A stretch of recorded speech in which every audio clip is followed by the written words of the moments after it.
This is the story of Armin Meiwes, a quiet computer technician living in Rothenburg.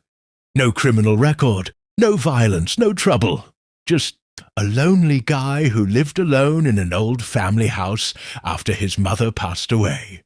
He mowed his lawn, paid his bills, and said hello to the neighbors. Nobody knew that inside his home.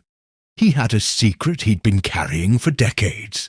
A secret he didn't think was possible to fulfill until he went online. One night, Armin posted an advertisement on a dark corner internet forum. The ad said, "Looking for a willing volunteer to be killed." Everyone thought it was a joke. But then something impossible happened. A man named Bernd Brandes answered the ad, not to report him, not to troll him, but to actually volunteer. And here's where this story gets insane, because Bernd wasn't being forced, threatened, or manipulated. He wanted this. He even wrote a signed consent statement. This wasn't just a crime. This was about to become one of the most complicated legal debates Germany had ever seen. On March 9th, 2001, Bernd travelled across Germany to meet Armin at his home. The neighbours observed nothing unusual. 2 men walked inside, and only one walked out. But again, remember, everything that happened inside was filmed, documented, and signed as mutual agreement. Armin actually tried to convince Bernd to leave. He asked him multiple times, "Are you sure?" And Bernd said, "Yes, I want this." This is where even experienced investigators said, "We had never seen anything like this." Now here's where the plot twists again. After the incident, Armin didn't flee, didn't hide, didn't erase evidence. He kept everything neatly organized. He even cleaned the kitchen. For almost a year, nothing happened. No one reported Bernd missing. No one came looking for him. People assumed he left the country. He often disappeared for days.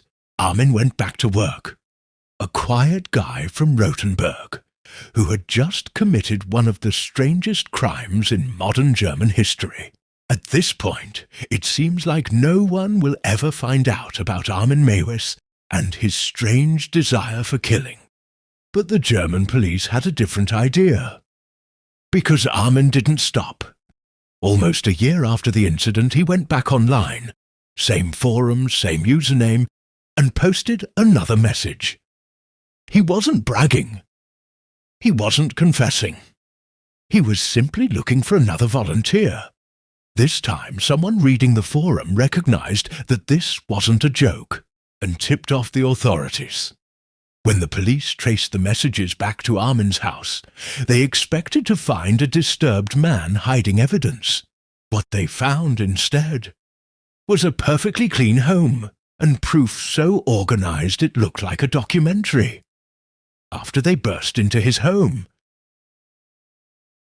the tiny mistake of posting that second ad was all the police needed, and it shattered the secret Armin had kept hidden for almost a year.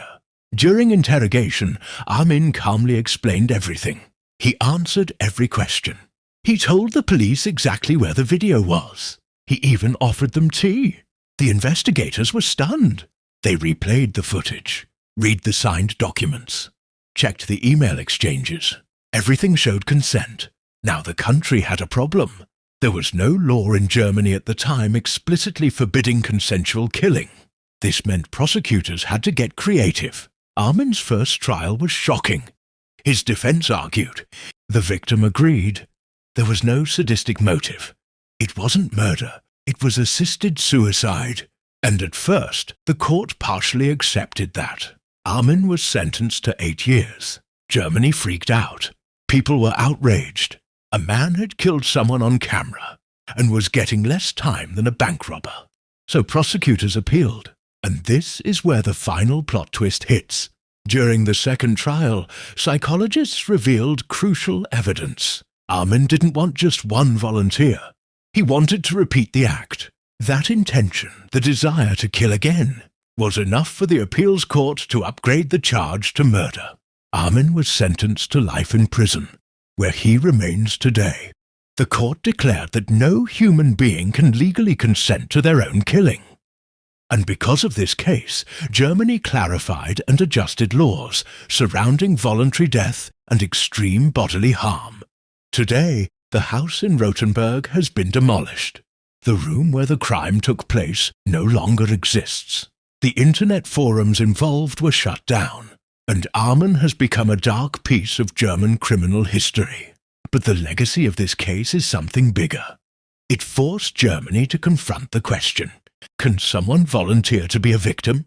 The answer: no, never. Not under the law, not under ethics, and not in any civilized society. It remains one of the most shocking and strangest true stories ever documented.